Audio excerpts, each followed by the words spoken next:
Thank you. All right, welcome everyone. It is Tuesday, September 30th, and this is the Scituate Diversity, Equity, and Inclusion Committee meeting. On March 28th, 2025, Governor Healy signed an act extending certain COVID-19 measures adopted during the state of emergency. The legislation will permit state and local public bodies to conduct public meetings in a hybrid or remote format through June 2027. This meeting will be recorded by Scituate Community Television and can be viewed live on Scituate Community Television Facebook Live. The recorded meeting will be available the following day on Comcast Channel 9 and YouTube Scituate Community Television.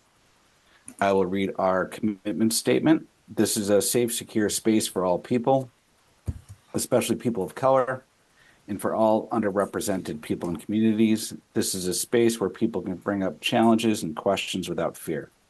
We will assume best intentions, and we will treat one another with politeness and respect at all times. This committee is dedicated to these standards. We want our members and others joining our meetings to feel welcomed and respected. Okay, thank you. So I would like to call the meeting to order. Do I have a second? A second. Thanks, Angela. All right, calling the roll. Ms. Dre? Yes. Ms. Sun? Yes. Israel? Here. Ms. Burke? Yes. And I'm a yes. Okay, so the meeting has been called to order. Thank you. All right, we will get through the minutes pretty quickly, especially since I was on the hook for the July meeting minutes, and I did not get to them. So I apologize. Elena Galata did send out the June meeting minutes. I think it was yesterday. Does anyone have any commentary on the minutes? I was able to go through them. I didn't have any substantive changes. Okay, I will move to accept the June 10th, 2025 meeting minutes. Do I have a second on that? A second. Thank you. All right, calling the roll. Ms. Dre? Yes. Ms. Sun? Yes. Ms. Burke? Yes. Israel? Yep. And I'm a yes. Okay, so I will get the July meeting minutes done. In terms of this meeting, alphabetical order, looks like it's going to be you, Carrie.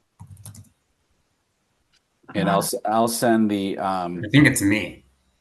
It's you? I don't want to take it away from Carrie. Israel, you are an honest person. Yeah. But if you want me to do it, I sort of planned and have started, so you can Go for it. Go for it. Yeah, and you'll get the recording. Seth always sends me the recording as soon as the meeting's done, so I will forward it to you. Okay.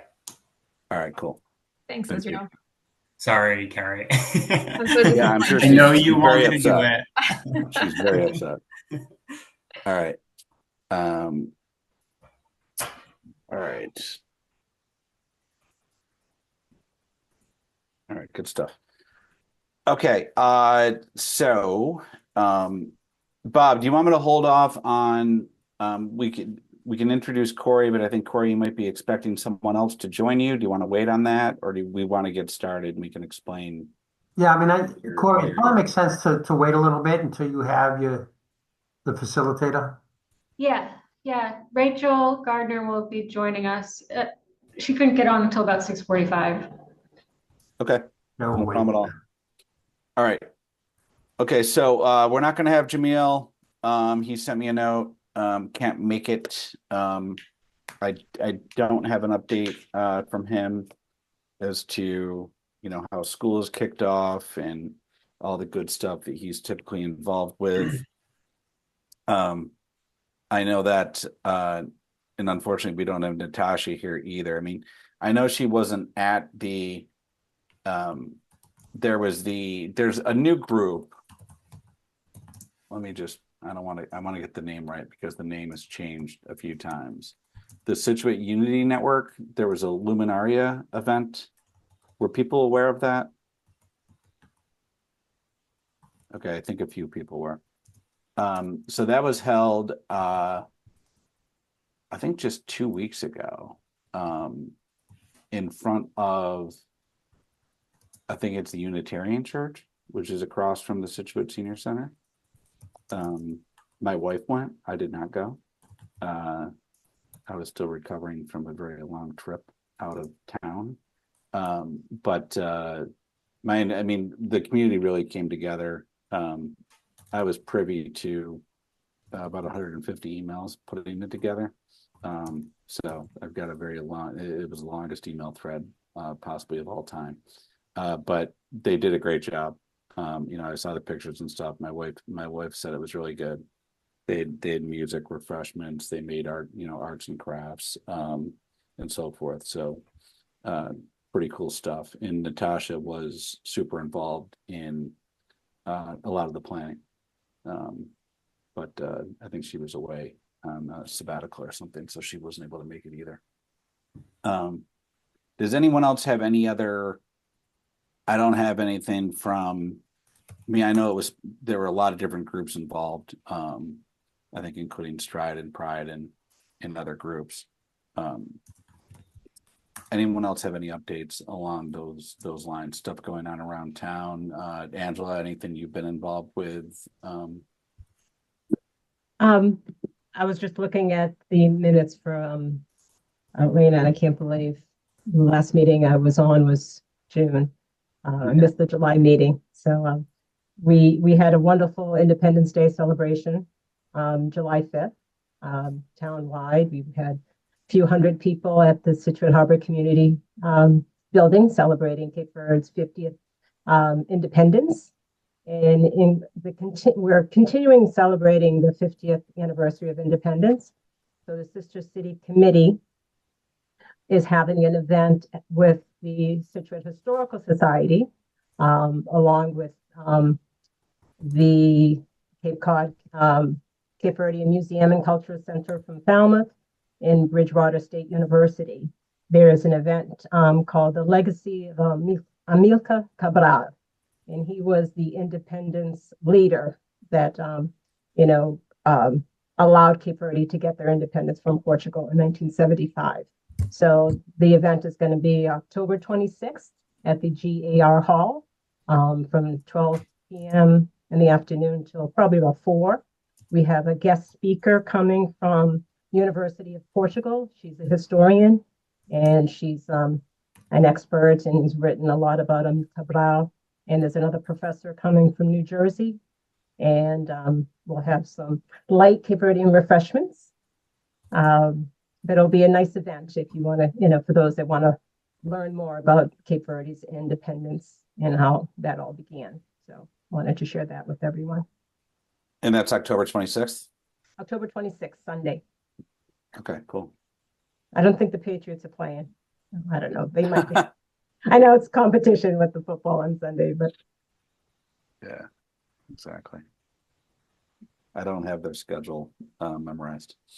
Yeah. So, all right. Anything else anyone wants to jump in with? Okay. Bob, do we want to tackle the library? Yeah, I mean, that could be quick. But I was tasked with scheduling a meeting with the library director and assistant director who were going to join us. But I could not for the life of me find my minutes from that meeting when we decided who was going to be attending with me. So I wasn't sure who to invite. So I guess I'll kind of go back to that.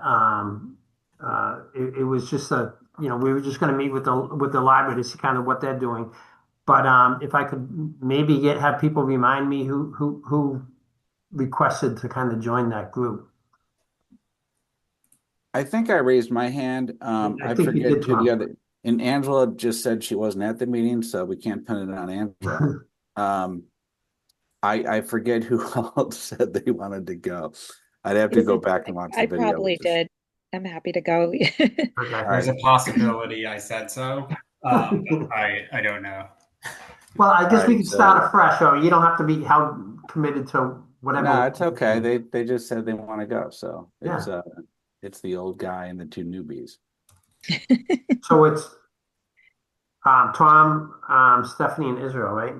Yeah, but I Yeah. will say, I'm depending on what's Shannon, going rather. to happen, I'm going to be traveling the next, not for the full next 2 months, but during the next 2 months. So whenever we have a date, just I can see if it works All if I'm right. around. And Tom, are you typically like around town more on Friday mornings? That's what I was sort of, is that like a better? Yeah, like next week, for example, I'm in New York Monday through Thursday, Okay, all right. So I but may I'll be shoot for around on Friday Friday. morning. Okay. Okay, So I'll email you guys. okay, Thank you. cool.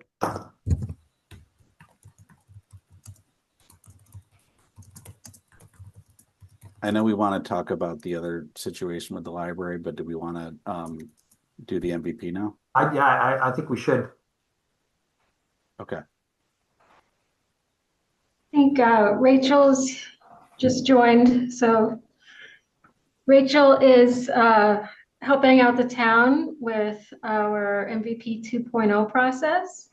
And the entire process actually started in 2018 when we got a grant from the state to develop a climate action plan, which we did in 2018, which allowed the town to be eligible for certain grants.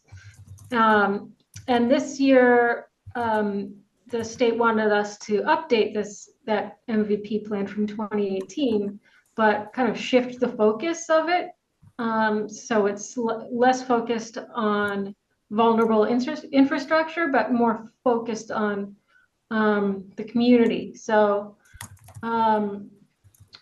Rachel, I was just going to ask if you could just explain more about what the program is and why we came to this meeting to ask for help from this committee. Yeah, thanks, Corey. And thanks everybody for having me and having us.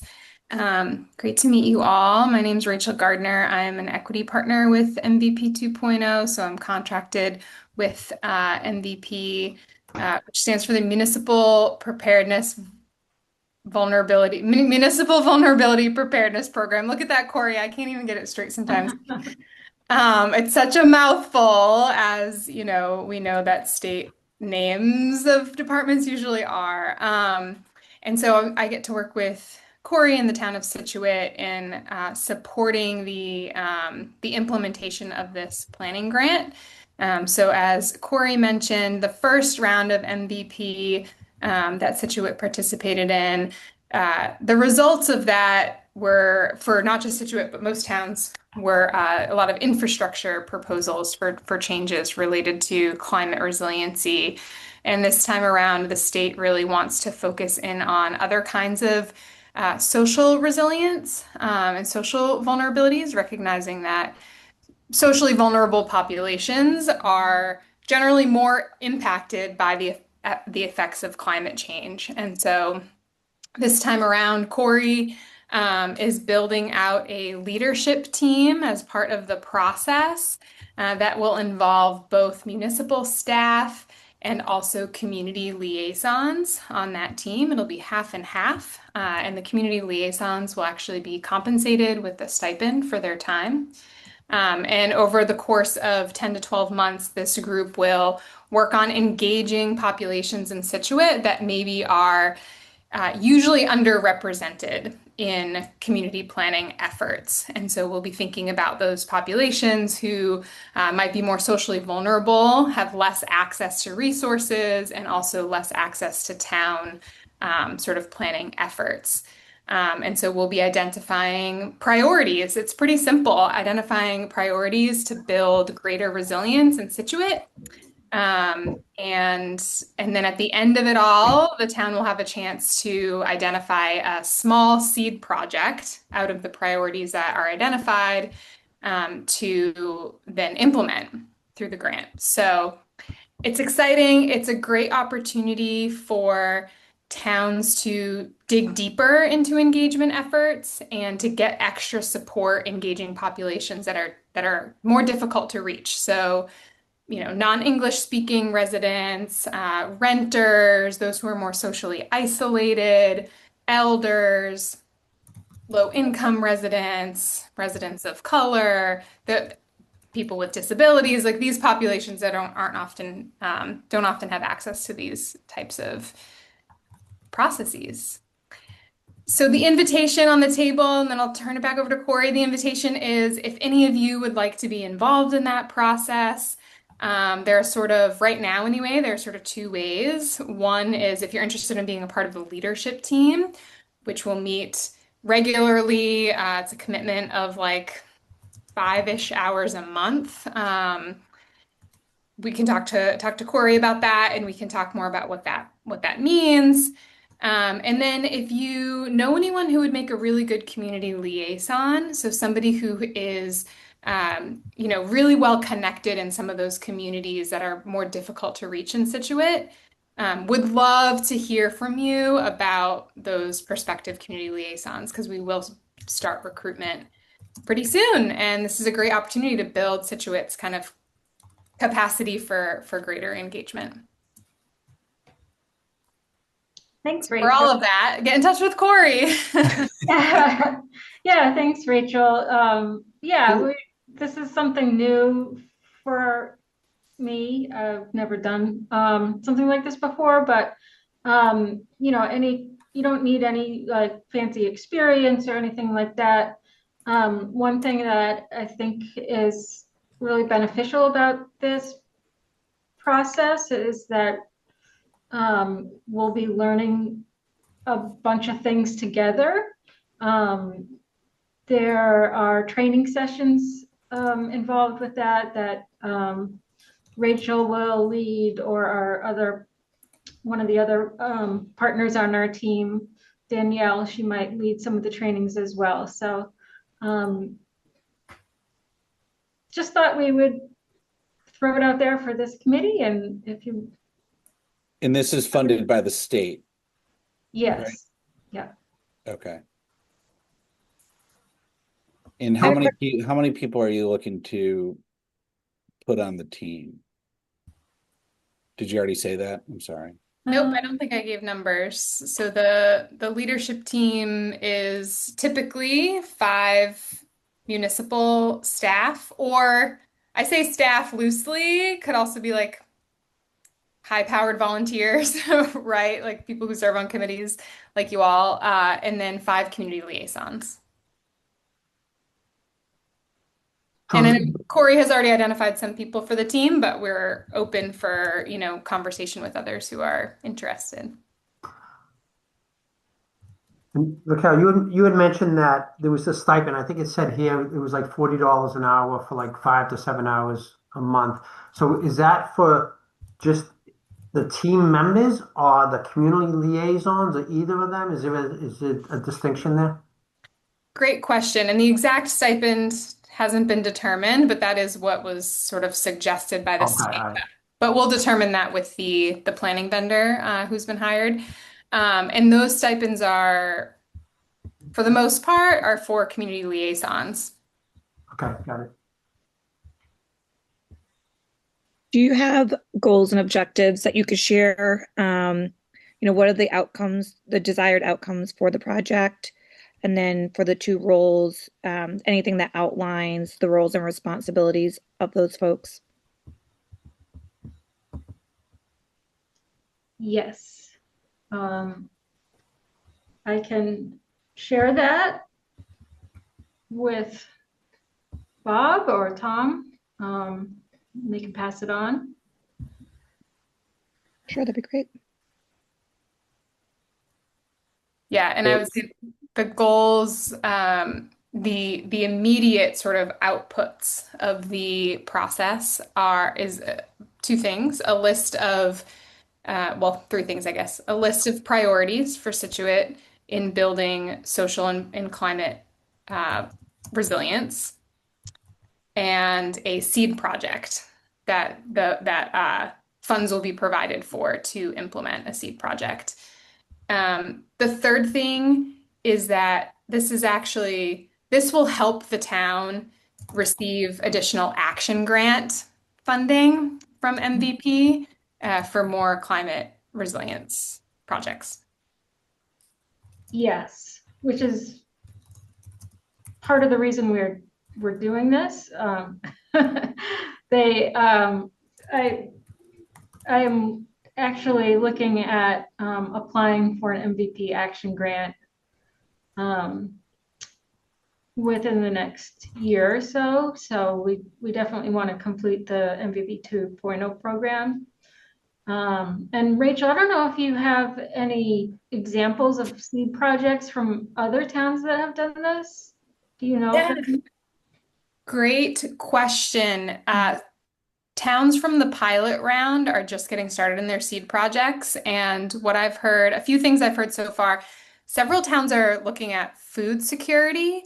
And so they are like community gardening projects or community fridges and sort of things of that nature. So focusing on food access. Um, Another town that I heard of was focusing on their communication infrastructure, recognizing that if there's no good way to communicate with everybody of the town, especially those who might be more disconnected or socially isolated or things like that, then they're more vulnerable, right? And especially in climate related emergencies. And so focusing on communication infrastructure, those are the top things that come to mind most immediately. We can get more examples if you're interested. They're just sort of emerging currently. I think that would be helpful, hearing more examples. I mean, we've discussed a lot of stuff like this over the last couple of years on our committee. The fact that there are multiple languages that are spoken in Scituate. So making sure that we have like Google Translate on our website and, pushing for at least certain emergency communications from the town to at least alert recipients of the emails, people that are on the distribution list, as long as you signed up for it, that the translation capabilities are available if you go to the website, right? So that type of stuff. We did a pretty deep dive into the elder community, which are some of the people in Scituate that are probably the most socially vulnerable, just based on at least the work that I've been a part of on this committee.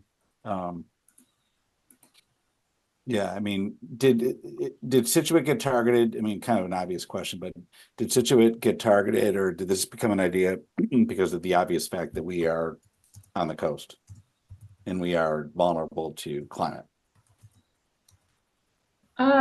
I believe that the state targeted Scituate for this round because we had the oldest MVP 1.0 plan. So I think it was just they're going in chronological order. Okay. So since we had a plan that's now 7 years old, they are saying, okay, it's time for you to update this. And you're kind of next in line. But this is only the second round of MVP 2.0 grants that will come out. Yeah, this is the first round was a pilot round. So this is the first like official round, I guess you could say. And there are 36 communities doing the planning grant right now, like in this cohort across the state. So given that it's the Office of Energy and Environmental Affairs, right? And it's really looking at initially looking at climate vulnerability, but to what degree do any sort of ideas or brainstorming does it have to be based ultimately to some degree anyways in sort of environmental and climate issues, or is that not a consideration? That's a really great question. And the MVP team is very open to how towns approach this. recognizing that everything is intersectional. And so, um, you know, any kind of social vulnerability makes you more vulnerable to the impacts of climate change, right? And so they really want towns to be thinking expansively about what climate resilience means. And so hence, you know, focusing on like food security might not immediately come to mind when people think about climate resilience, although it is definitely an element of climate resilience. But that's just an example of thinking about, okay, there are populations in our town who are food insecure, and our food pantry is, beyond demand, right? Like demand is too high for capacity, for example, and thinking about how that, and yeah, addressing that. I mean, I think that one thing we've talked about this before, and one thing I think from, the town's perspective, a concern that has often come up is particularly when we have like significant, um, weather emergencies and people who maybe homebound. I mean, Tom talked Hmm. previously we have a number of seniors in this town who are homebound, who may be sort of almost like living on the edge, and then we get hit with a significant weather emergency, and we all know living in Scituate, we'll be without power for 5 days, Yeah. pretty easily. So, I think that ultimately, I think it's a good point. I think that ultimately some of the climate and environmental issues certainly impact our most vulnerable. Hmm. And I'm thinking particularly with seniors and disabled and people who are not mobile, more than others. And I think the town has always sort of like, we're one of the few towns that actually have a pretty significant plan for creating shelter beds and converting like the high school to a shelter. And we've had, we had a couple of years ago, we had that shelter open for, I think, for 10 days. And so, but so, I do think that there's a number of things that impact the more vulnerable populations. And again, as Tom said too, is the other, when we don't have, I don't think, a good handle on how many English speaking or not, people who don't have English as a first language live in this town, but we know it's significant enough that we need to, be considering that and making sure that they have equal access to services. That's a lot of what we do from a DEI perspective. So I'm just like sort of thinking about some of the different, possibilities, but there's no shortage of a need, I don't think.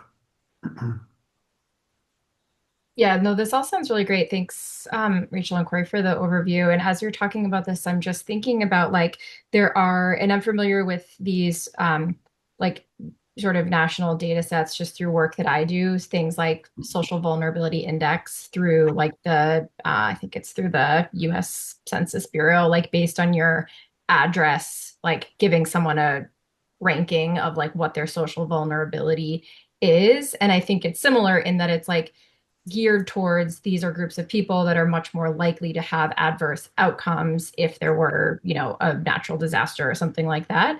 But then when you actually like break down what goes into that, it's like socioeconomic status, access to housing, access to transportation, English as a second language, that kind of thing. So does your team like use tools like that or data sets like that to help the community kind of like pinpoint? Because I would imagine that it would be hard to like where do you start, right? Like how do Yeah, you know like exactly. who in town you should target and like where to kind of focus?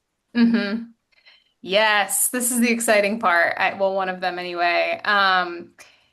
Yes, and so there's a tool that MVP has created called Gear, the Gear tool. We can send that around if you're interested, but it takes some of that census data, Carrie, and it makes it really easy to navigate around and to see sort of some of those vulnerabilities and where they're located in Scituate and some of the data around them. That said, data is imperfect.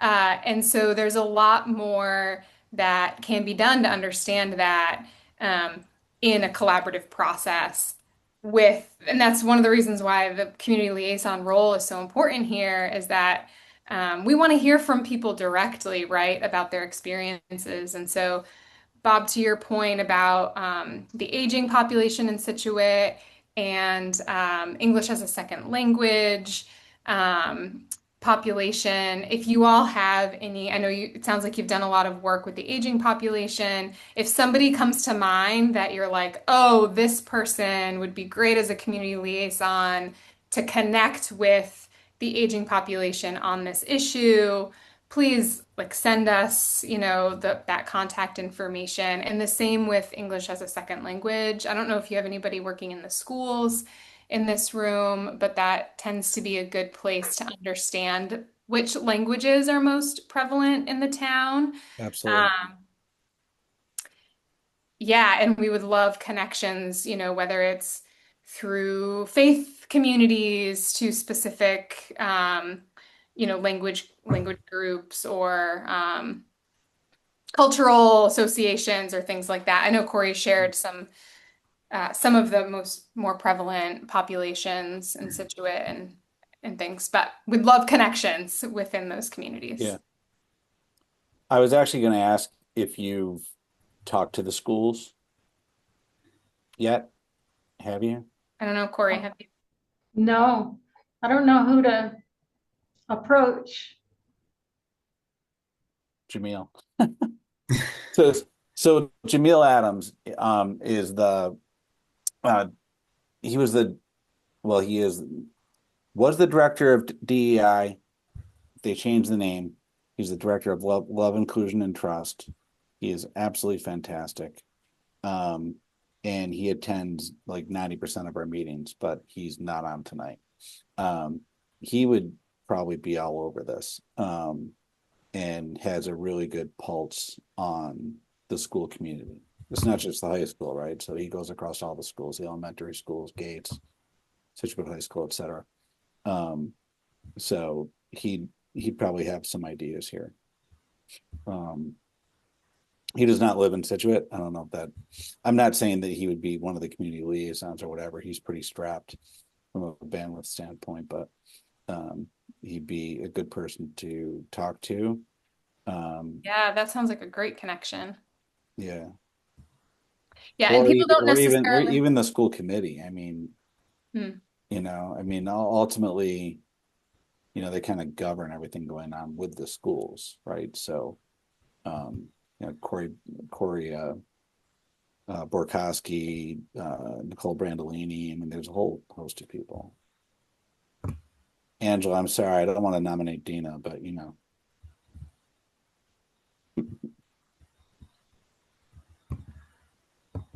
Amazing. Corey, if I'm guessing you have those contacts or you can get them from this group, those sound like really great people to connect with. And I know like school social workers are usually a great place to go to. So we'll take any and all that's a good point. connections that you all have.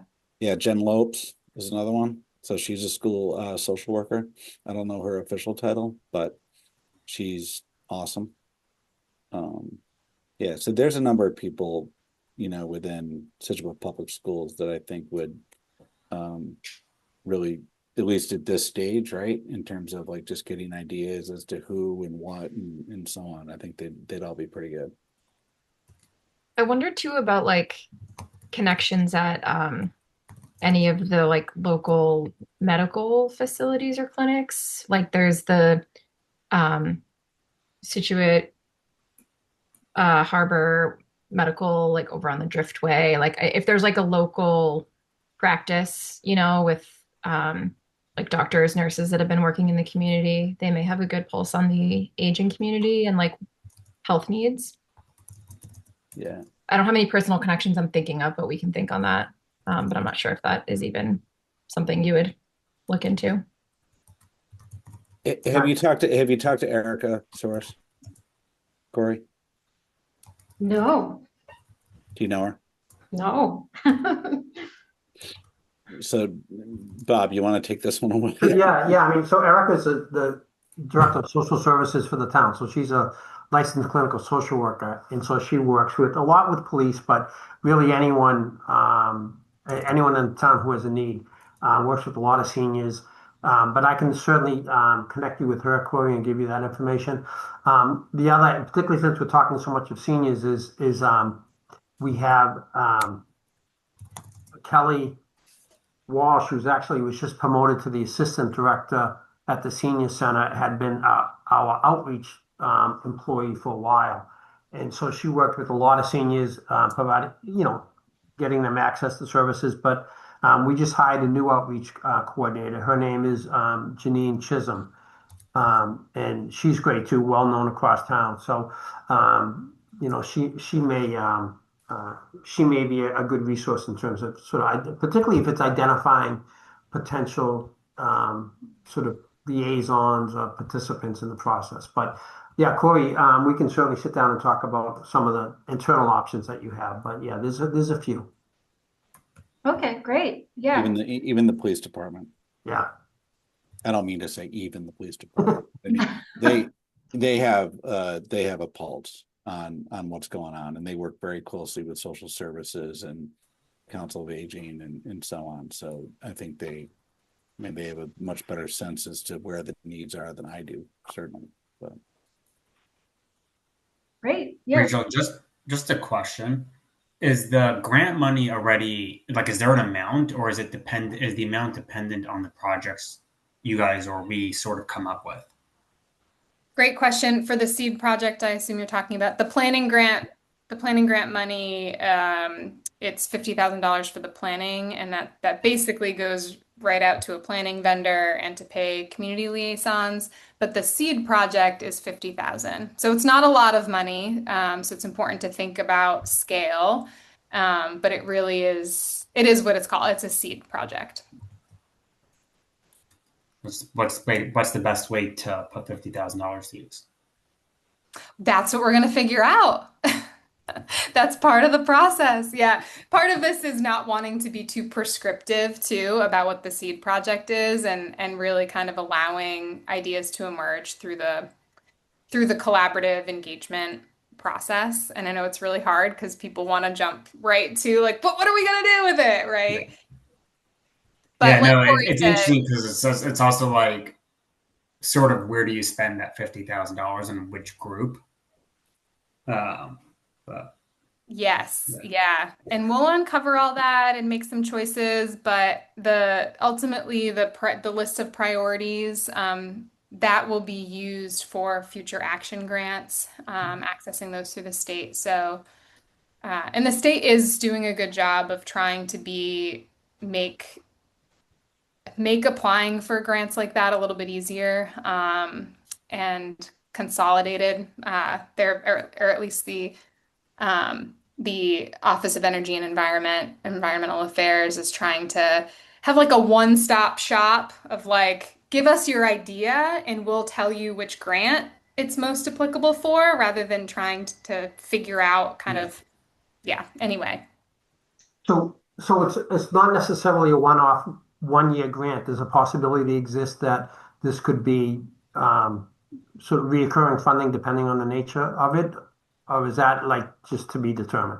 It'll be a different pot of money, but so we have 1 year for the planning grant, another year for the seed project implementation, and then the action grants will be separate grant applications after that. So there's not a predetermined like grant cycle or duration. It's all okay. Yeah, well, the one that we have currently is pretty set. It's 45,000 for the planning and 50,000 for the seed project.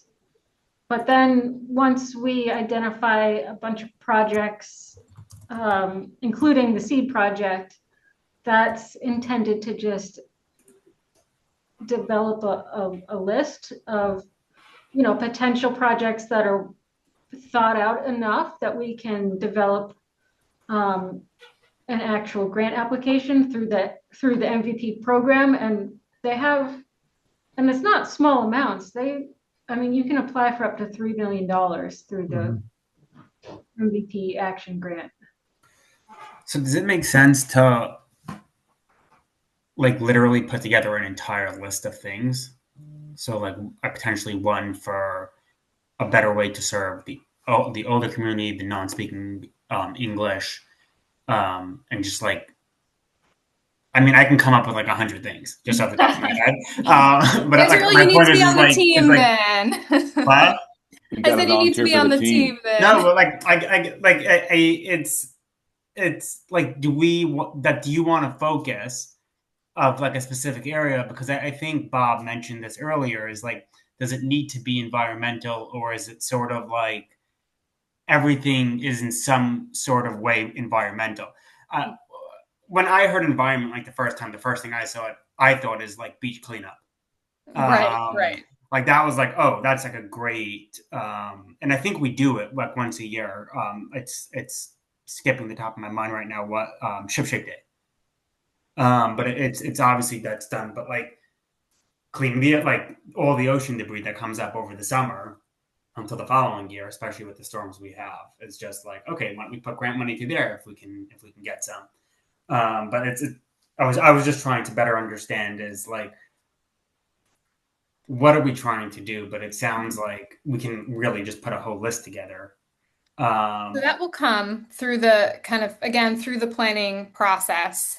So the actual developing of the resilience priorities will happen several months from now. But this first stage will be about engagement and understanding kind of what the town needs in terms of uh, to build social resilience Yeah. in the face of climate change. So beach cleanups Yeah. might not make the list in terms of thinking about building social resiliency. But some other things that have been mentioned, may. And so we know who to come to when it comes time to build that priority, that priority list. Hey, And yeah. I don't know them that good. Idea man. When are you looking to develop the liaisons and the community leaders? What's the timeline? Are you looking to start this in a month or two? And Corey, do you want to take that or do you want me to take that? You can. Okay. We are looking to kick off so it happens in a couple steps. So first with the kind of municipal staff side of the leadership team, we're looking to kick that off as soon as possible within the next couple of weeks. And then with that team, we will look at data, like Carrie mentioned. We'll dig into observations that people have and start understanding who those populations are that we should be engaging. And then we will recruit community liaisons, which we expect to usually take a month or two. So let's see, we'd be looking at, hopefully onboarding community liaisons by the beginning of November, middle of November. So we understand that it might take a while to identify the right people within the population groups that we really want to reach. okay, so if I know of people that would be good for the community liaison, do we just share that information with you now? And Yes. or do you wait for your team to be developed and then you go out looking for? So is the community liaison only coming from the team that's put together? No, that's why we're asking all of you. So amazing. Angela, if you have names of people, please share those with Corey, and would also be happy to, Corey and I, happy to chat with any one of you or any small group of you more in more detail if you want to too. Okay, great. So, Bob, can you just forward the email that you sent to me to our entire committee? Just because I know Corey's email address is in there. I mean, it's cmiles@situatema.gov, but Yeah, I'll do that. You're talking about the one that had the attachment. the one that I was sharing, the MVP, talking yeah, okay. points for the MVP too. Yeah, I'll send that to everyone. All right, cool. This Excellent. has been super helpful. Thank you all so much for being so generous with your time and your ideas. And Corey, I hope this was energizing for you too. Yeah. Yeah, I'm really excited to get some feedback from this group, and hopefully we can, put together some really great ideas. Excellent. Yeah. And build on the work that you all are doing in an ongoing way. And No, it's great to hear this is happening. I mean, because, half the battle, I think, in any town like this is just communicating like across networks and whatnot, right? Especially with a committee like ours. I mean, we don't work for the town, right? We're Right. volunteers. So yeah. if Bob doesn't tell us about it, we don't know. Well, it's vice versa too. I mean, I work for the town, but I'm like, for the most part, working on coastal issues, so I don't know really what goes on, within the community. All good. Well, Corey, I'll say that you did come down to my office and say, hey, this may be a DEI thing. What do you think? So it was definitely your initiative kind of helped to get that going. So that's good. Yeah, appreciate it. Cool. All right. Any other questions for Corey or Rachel? Or any other questions from you guys to us? Not a question, but oh, sorry, I didn't mean to cut you off, Corey. I was just going to say, because as you said, Rachel, like so much of this really does intersect with issues that we think about on this committee, but aren't always equipped to like take action on as much as we would like. I think it would be great if your team is willing, like, to keep us. I don't want to say keep us like in the loop, but like have this not just be like a one-time thing that we talk with you. Like it would be really great if we could collaborate with you on this as you continue to move things forward. Maybe join another meeting, in the future, because I would love to hear kind of how things are going and be able to participate from afar, like, our committee to kind of help you out too. So Yeah, absolutely. And honestly, the best we can do that, we can join meetings and give updates and things. And the best way would be if somebody from this committee wants to actually join the leadership team, if there's capacity for that anyway. So yeah, because that's the intention, like you said, Tom, there's oftentimes towns, even people who work in the town, right, aren't aware of what's happening in other parts of the town. And then the committees are, even more kind of siloed and scattered. And this is really an opportunity to bring folks together from across the town, departments and such. So we're definitely open to if any of you would be interested in joining. Excellent. Great. Thank you so much. Drop my email address in the chat. Feel free to reach out to me Will with do. any other questions. So thank you. Thank you. Thank you, Corey. Thank you, Raquel. Bye. All right. So that was cool. We always like guests. So if anyone has any other ideas in the future, don't be shy about inviting other groups into our meeting. We don't do it enough, frankly. So that was good. So back to you, Bob. Do you want to talk about the library, the trustee situation? Sure. Yeah. So I heard from Jessie Finney, who's the library director, recently, and she informed me that the board of trustees for the library. Now, let me go a step back. So a few years ago, we had developed a statement for different boards, a DEI statement in which we recommended the statement be read at the beginning of all committee meetings, board meetings. It basically said that we'll show in a second, but a DEI statement that basically says we're committed to hearing all sides and being respectful in our way as we engage with people. And so this was a statement that was sent to all boards and committees.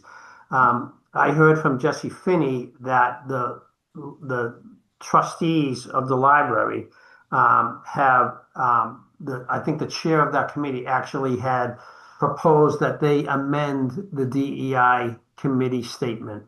So Jesse reached out to me. Apparently, they have a meeting on Monday in which they're going to review, discuss, and vote on changing the DEI statement read by the Board of Trustees, the Library Board of Trustees. I don't want to speak for Jessie, but she really felt like potentially it was important that our committee know that they're looking to do that. I don't know that she was necessarily convinced that the trustees, the library board of trustees, fully understood the rationale behind our DEI statement and wondered whether or not it would. She first of all, I mean, I told her I thought it made sense for us to discuss this at this meeting, but she also wondered whether or not someone from DEI may be interested in attending the trustees meeting. It could even be over Zoom to sort of discuss our perspective and our rationale behind creating this statement and why we believe it should or shouldn't be changed.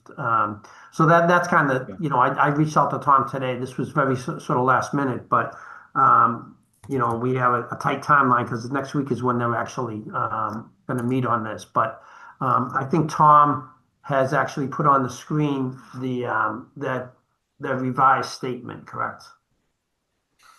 Yeah, so have they been reading the same commitment statement that I read at the beginning of all of our meetings? Yes. I mean, I think the only edits that they have are they'll say, trustees of public library or something along those lines. Yeah. So I guess a couple thoughts. And well, Angela and Bob, you were around since the beginning of this committee as well. And just for everybody's edification, we went through a lot of iterations of the commitment statement, but I do believe that when we, frankly asked the rest of the town from the select board on down to insert a statement at the beginning of all of their meetings, I believe we also said that it doesn't have to be the same one. Right. Does that match your recollection, Angela and Bob? Yeah, I mean, it was, I would call it as a sort of general suggestion. Yeah, So, exactly. I'm not sure that every board reads it. I think most do, but, it was never a sort of a mandate. Yeah, like I think the select board tweaked it. Right. I think most meetings do read something along these lines. So I guess why are they changing it? What's going on? Could I say that, I don't know if I can actually, They took out I'm people able of color. to That's share what I'm my saying. screen, Tom, because I joined them so we can look at both statements side by side. Would that be Yeah. helpful? Yeah, sure. All right, Yeah, let me you see if can I take it. can.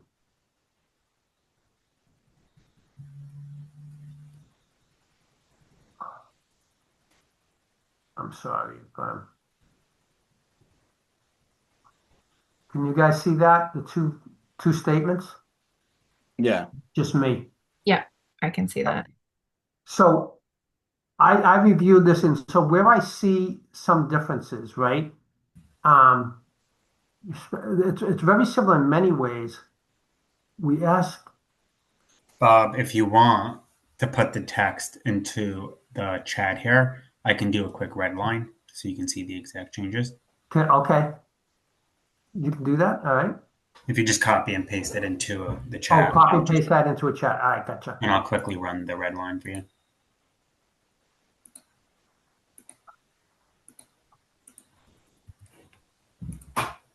Oops.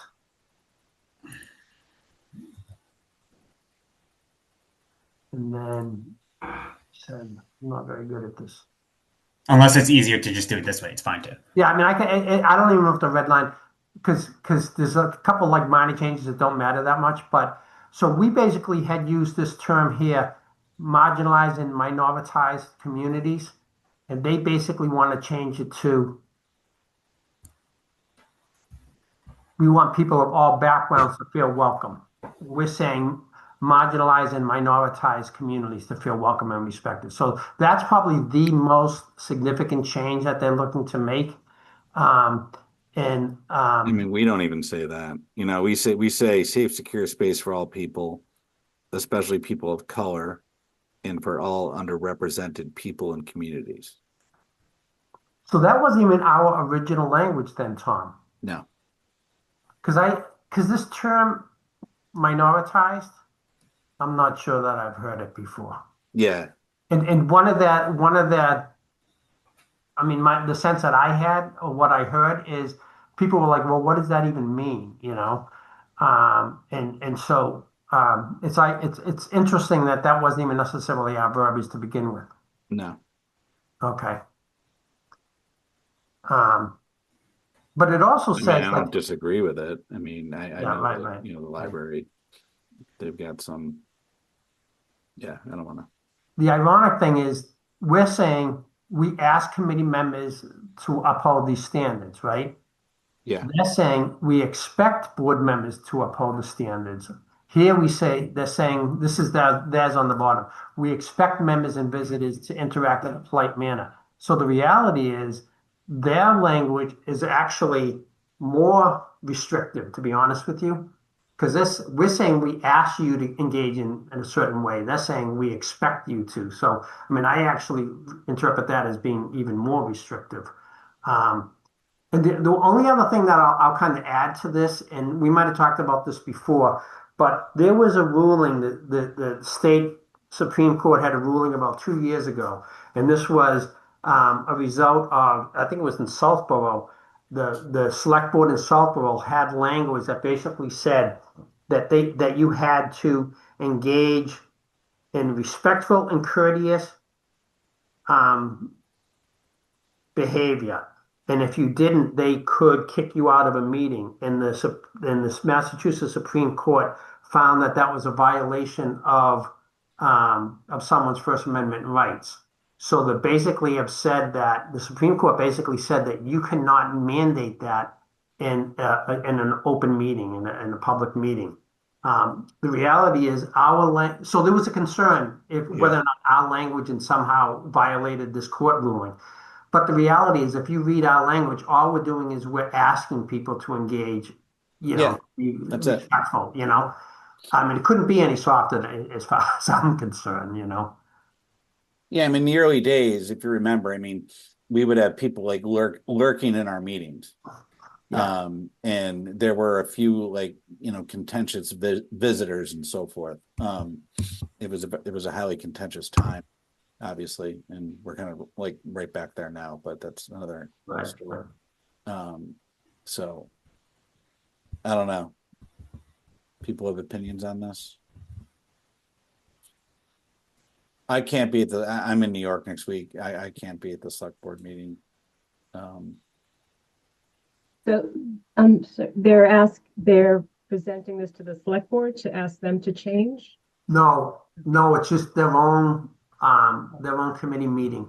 Oh, okay. The library So- committee is voting on changing the opening statement. Yeah, I mean, I think, it was a recommendation. When our committee started, I think it was a good recommendation because I think there was a lot of hostile, meetings, and Mhm. the bottom line, I think we were just asking people to be respectful and, when there's disagreement. But we also did bring, made a point of saying, especially those that aren't typically at these meetings. And Right. those are, people like myself. So why they want to take that out and make it more like all members, to me, it's fine. I'm not gonna, worry about the wording. I think it's obvious sometimes when you put all, when you're trying to acknowledge the disparity of, that exists,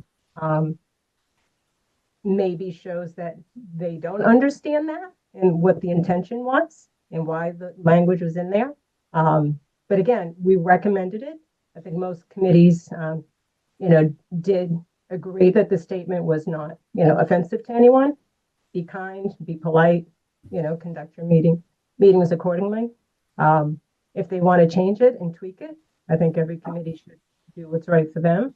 It doesn't offend me, but I do think that maybe there isn't a clear understanding of why certain words were included in that original, recommendation. No, I mean, Angela, I think you hit the nail right on the head. Is that, it's not even saying we're especially interested in the opinion of marginalized groups. It was just saying we're acknowledging that historically marginalized groups have been excluded from the conversation. And so we're just making the point of saying we want to include, make sure that we include that. And by specifically referencing marginalized groups, we are at least acknowledging that historically they have been excluded from the process. So, and I don't think there's anything wrong with doing that. It's funny though that it's that actually the most difficult word here is not even our word. It seems like it was theirs. Minoritized, you know, I mean, that was not in our original statement, Tom, right? I don't think it was in any version. Yeah, I know there was a lot of going back and forth with words. And too bad Jamil's not here. He's always the one that tells us, don't get hung up on the word, right? Yeah, right. Message, that's important. Let's stay focused on the message. So I guess the question is, you know, I mean, I don't know how we feel, or anyone on this committee feels if this is critical enough that they want to. I mean, you made the point, Angela, that like I think it's a lack of education. They're not understanding what the intent was. But you know, do any of us feel like this is, you know, worthwhile or significant enough that they would want to kind of call into this meeting to kind of at least explain a perception, or do, you know, are we comfortable saying like, listen, this was a recommendation and it was at the discretion of any of these committees to edit it as they see fit? I was going to say, fine. I mean, you guys have all the historical context, and I know I volunteered to go, but I think you all have said it pretty well on this call. If there was a written recommendation to say that we reviewed it as a committee, this is our feedback. If there are any other further clarifications, you know, we're happy to follow up. Right. You know, I mean, the other thing I could do is I can have a conversation. Jessie Finney, who's the library director, and I think she feels pretty strongly about this matter. So I can also and she can watch this video, but I can share with her our feedback, and particularly that, you know, again, that was not our word to begin with, and that when we gave this to the committees, we told them it was theirs to kind of edit if they felt necessary, but then to, you know, make sure she understands why we included the marginalized term and what our intent was, so she can then share that with board members when they choose to vote on this. Yeah, I mean, we landed with, you know, the second part of the first sentence, right? Which was, we didn't use marginalized either. Right. We said especially people of color and for all underrepresented people and communities. So we specifically wanted to call that out, that historically, like you said, they haven't necessarily had a voice, and we want to make sure that, you know, we specifically call out those people and make sure that they feel comfortable and respected, et cetera. Right. And that has been taken out of here. I mean, it says we want people of all backgrounds. I mean, and that's great, right? But yeah, I mean, well, the other thing I think I want to share is that, again, I think that their edits are actually more restrictive. In fact, I would want to make sure that they're not in violation of that Supreme Court ruling when they say we expect people to, you know, to behave this way. You know, what does that mean when you say you expect someone to do it? Is that a mandate? And, you know, so whereas we're just saying we ask people. So I think there's a difference there. So I think they should be aware of it. They shouldn't run afoul of this Supreme Court ruling.